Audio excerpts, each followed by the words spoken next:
Hello, just Gem here and welcome, or indeed welcome back to my channel. So because it's Halloween week, I thought that while playing with a palette, basically I'm trying to kill two birds with one stone here. So Cosmic Brushes / Cosmic Beauty are having a restock, a long awaited restock of a lot of their palettes that they've been out for a while. So I thought I would dip into Serenity. So I haven't actually played with this yet. I picked this up around the same time as I got Nudetrals and Neutrals, and Serenity kind of got pushed to the side a little bit, I guess because it wasn't shiny and new like Nudetrals and Neutrals were. So I was more eager to dip into them, but I've got some time, and I thought in case anyone is thinking about picking up one of their palettes that's been out of stock for a really long time, I'd play with Serenity, refresh your memory so you could decide if that was one of the palettes you want to pick up too. So as of now, the restock has already happened on their website, and they are due to do a restock on the TikTok shop as well. As I'm recording, it's either just gone live or it's about to go live on the TikTok shop. So I can't decide if I prefer to buy from the website or from the TikTok shop. But I think I've mentioned before, I do like to watch the TikTok lives. So yeah, while I'm dipping into Serenity, as I said, it's Halloween week, so I thought I might do a bit of storytelling. I'm going to talk about a serial killer, a bit random I know, called Giorgio Smith, who was also known as the Brides in the Bath murderer. And the reason I've decided I'm going to talk about this particular serial killer is because, and bear in mind that this was a very long time ago, so it's not as if we crossed paths, but I actually used to live in the house where he killed his final victim. So yeah, we'll get into that. I will tell you a little bit about Giorgio Smith, a bit about his background, and how he was inevitably caught. Let's see if I can multitask here because I'm looking at this palette and I don't know where to start.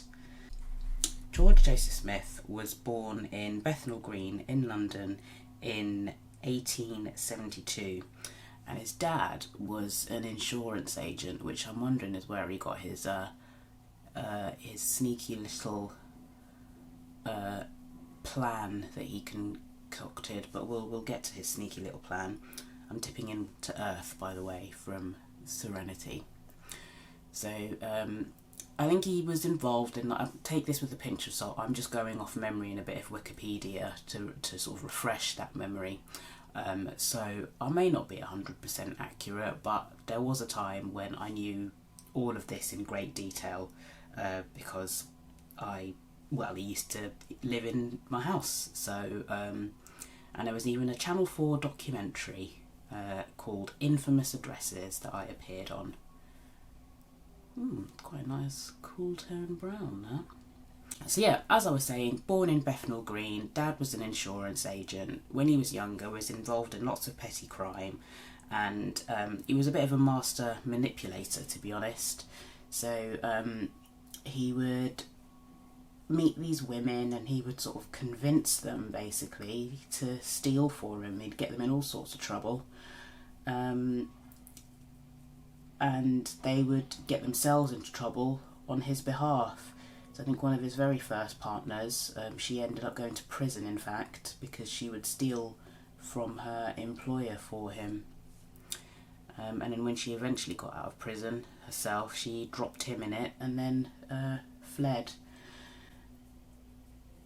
And that might have been his first wife, or maybe he got married after that. Yeah, so that was his first wife, Caroline Thornhill, who he got to steal from her employers, and I think that was his only legal marriage, because as well as being a serial killer, he was a bigamist, and I think he married 8 times, I want to say, in total. 8 times. So at some point in all this, he married another woman. So when his first wife left him, he went back to her, cleared out her savings, and left her as well, as you do. So there was one lady that George married And I don't know if that was potentially the only one he actually loved, because he always seemed to go back to her. So he would disappear for months at a time saying he was going off to sell antiques, and he'd always come back with wads of cash, and then he'd disappear again. So I don't think he ever stole from her. If anything, he would give her money. So I don't know what that was about, but he seemed to have a soft spot for Edith.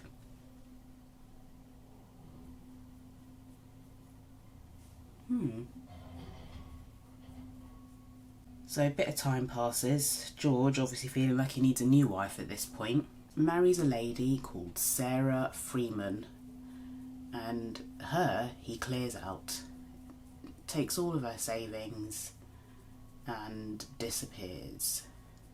This was a bit of a rinse and repeat tactic for George here. He would just keep marrying these women. So basically every time he was gone for months at a time, he was getting married to someone else bigamously, clearing them out of their life savings, and then returning to Edith, the wife who he actually seemed to like, and giving her all this money, giving her the impression that he had got it legitimately through his antique sales business. Along the way here, I think George perhaps gets a little bit greedy, and perhaps just stealing from these poor women is no longer enough. So he resorts to murder. And he gets caught out because I think someone has read two very similar cases in the papers and cottoned on to just how similar they are. These two women who have somehow both drowned in the bathtub. So it turns out, as I'm kind of jumping around a little bit, but it turns out that George would find a victim, marry them. The master manipulator would, for some reason, well, I mean, it's not for some reason, he's planting a seed here, but he would get his new wife, being a bigamist here, to tell family that she actually suffers from epilepsy and that George is a wonderful husband and takes good care of her. So then when they're found drowned in a bathtub, it's assumed that they've had an epileptic fit. It's very, very tragic, and they've drowned in that bathtub.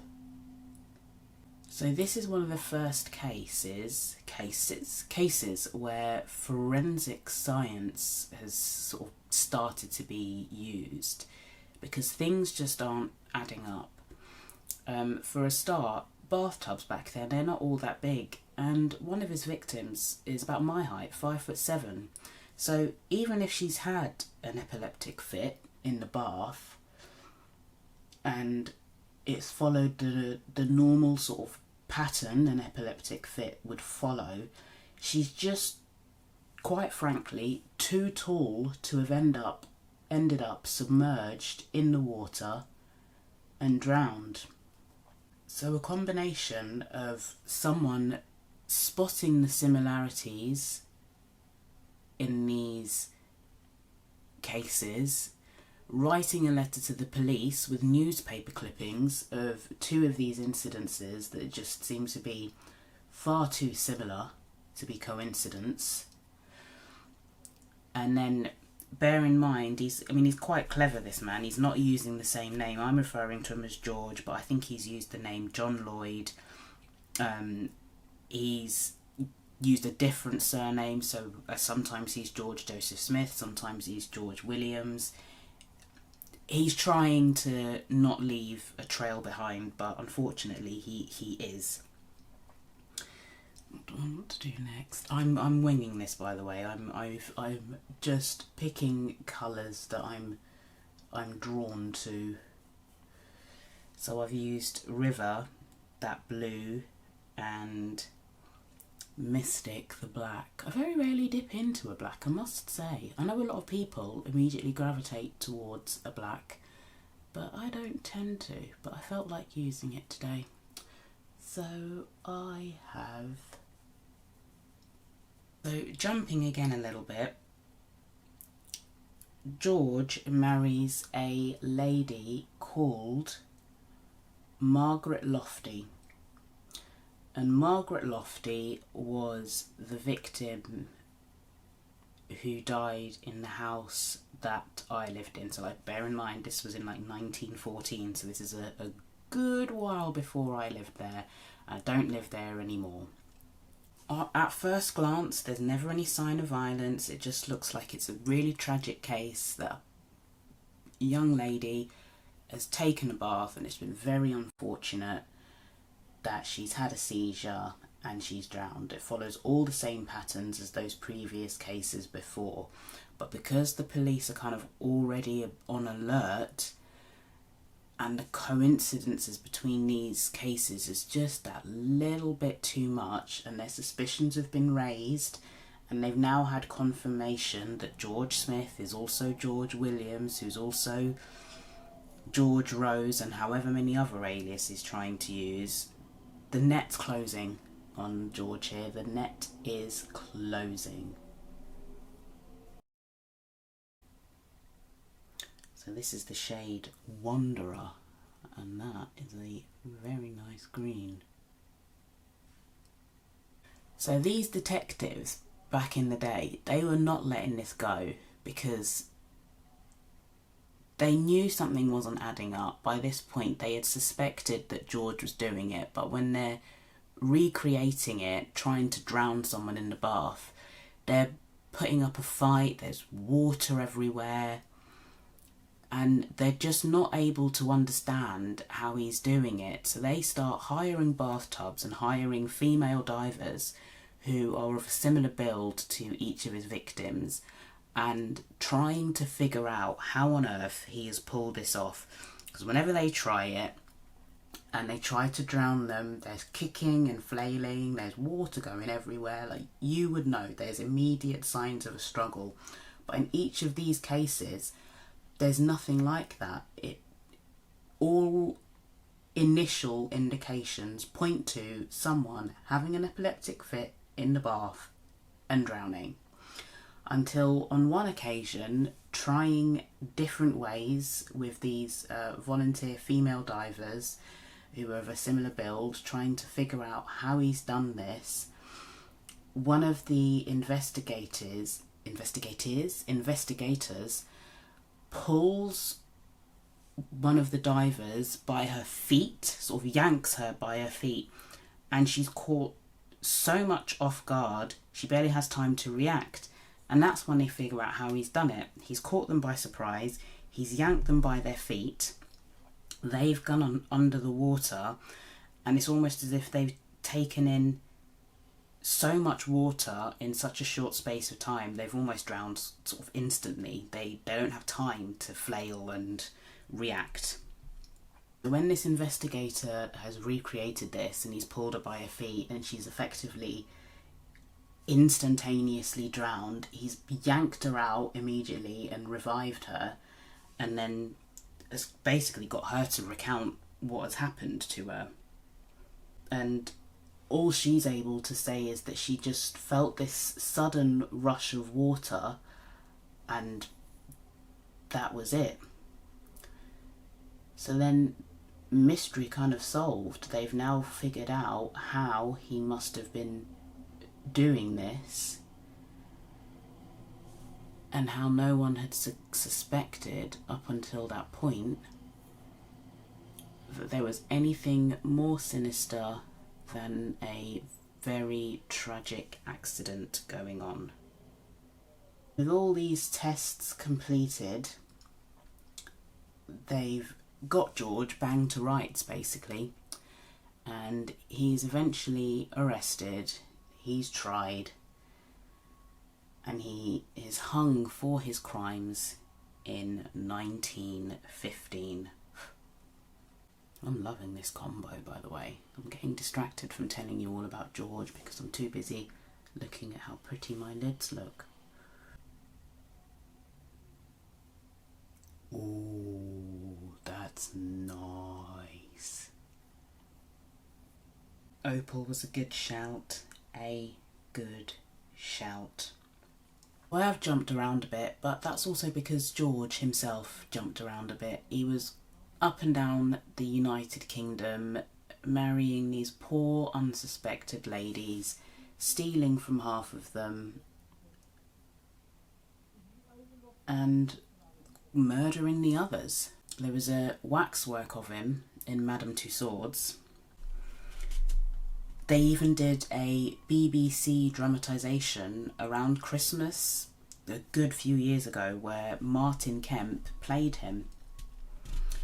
And yes, if you Google, I mean, if you have a root around on YouTube, I'm not sure if it's still there, and I was in contact with the guy who had the recording, but if you look very carefully on YouTube, you may be able to find a recording of Infamous Addresses, which is the documentary that I was on when I was about 8 years old, because Channel 4 came knocking on the door, and it was my brother who answered, and he basically sent them away saying, "Serial killer, used to live here, don't know what you're talking about," because Mum had never told us.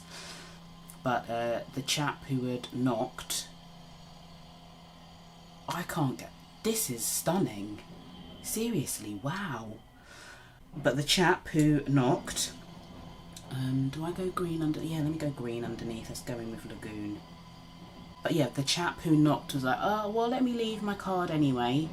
And when my brother told my mum that someone from Channel 4 had stopped by wanting to speak to us in regard to this documentary that they were doing, she was like, "Oh yeah," and kind of filled us in on the scenario.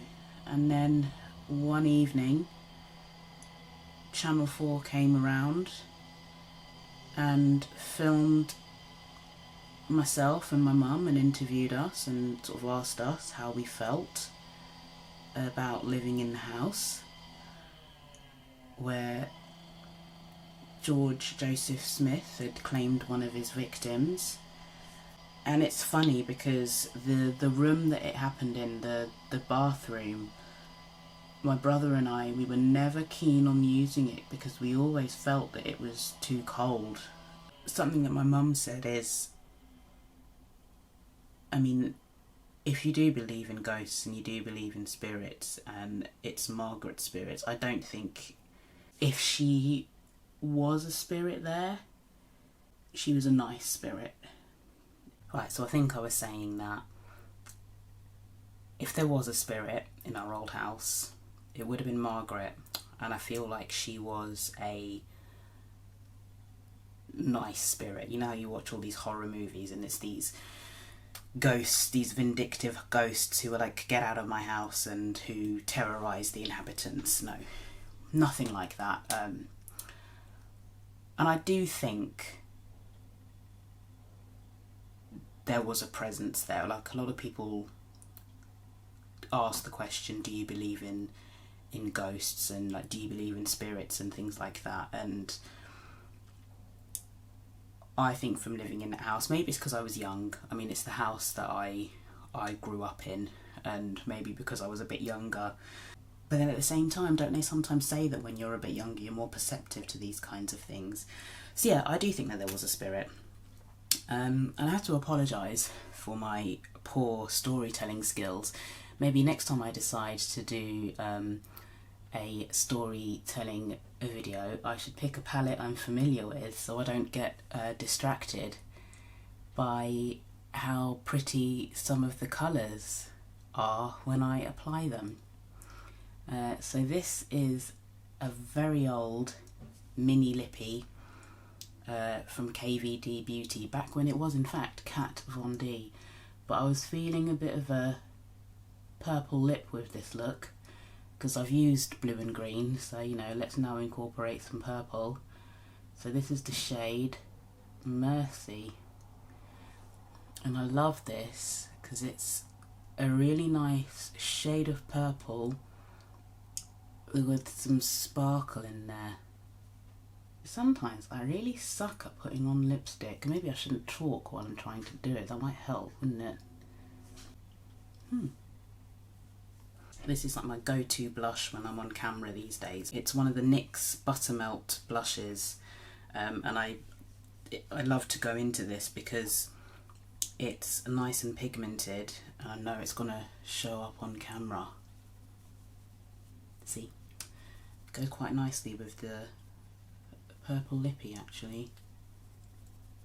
And I'm filming this before work, so this is going to be my look for the day. I do love these NYX Buttermelt blushes. I just think I love the colours, I love the slight sheen, I love the pigmentation. I did also bronze again with my Charlotte Tilbury bronzer. I think you can see it today. Yeah, I think you can see it today.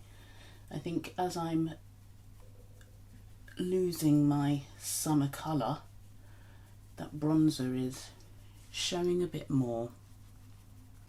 That's just going in with the bronzer brush I use just to soften the edge of that a little bit. Right, mascara. Still loving my Thrill Seeker. Going back to the fact that I'm sort of doing this because of the Cosmic restock, have you already picked something up? Was there something you had your eye on that you'd been patiently waiting for? I know that there was a mini restock of Gothic, at least on a TikTok shop, if not on the website. So I know some people were able to grab Gothic then. And I know Gothic was back on the TikTok shop last week, so you could have picked that up there as well. Gothic is one where, despite my love of purple, I don't feel compelled to pick up. For me, it's Muse I'm waiting on. I've been waiting on Muse now, I think since June. That sold out, I think, just before I really got onto Cosmic. And then they had the pre-order of the Sinister box, and because I wasn't sure if I wanted to order on TikTok shop or on the website, I hesitated, and it sold out on the website, but that was a pre-release. I know it's coming back, so I'm not overly concerned about missing out or anything like that. What have you been patiently waiting for to come back? I think the palettes that are restocking are Muse, Serenity, Nudetrals, Winter Wonderland. I think everything that's been out of stock is coming back apart from Delicious Delights. I will forever be devastated that I missed out on Royal Rose. I don't think it's coming back. If it does come back, it might be like a zhuzhed colour story and or formulation. I think that's the murmurings. But yeah, Royal Rose is the only one that I'm missing, that I'm gutted I won't be able to get my hands on. But yeah, this is the finished look. And I'm not gonna lie, I think Storytime with Gem was a bit of a fail, because this look turned out to be very, very pretty, and I got wildly distracted when I put that first shimmer on, and then it completely went out the window when I put Opal on my inner corner, because that is just... I hope that has helped. I hope maybe if you've been eyeing up Serenity and you're thinking about whether or not to pick it up, I would say get it, based on this look alone. What different shades have I used? I used a brown, a blue, a black, 2 shimmers, and I know I used a green and a blue under there, so there's quite a few colours I've been able to use there, but it's still quite a simple, striking look. As always, thank you for taking the time to watch, and hopefully I'll see you again in a video in the not too distant future. Take care. Bye.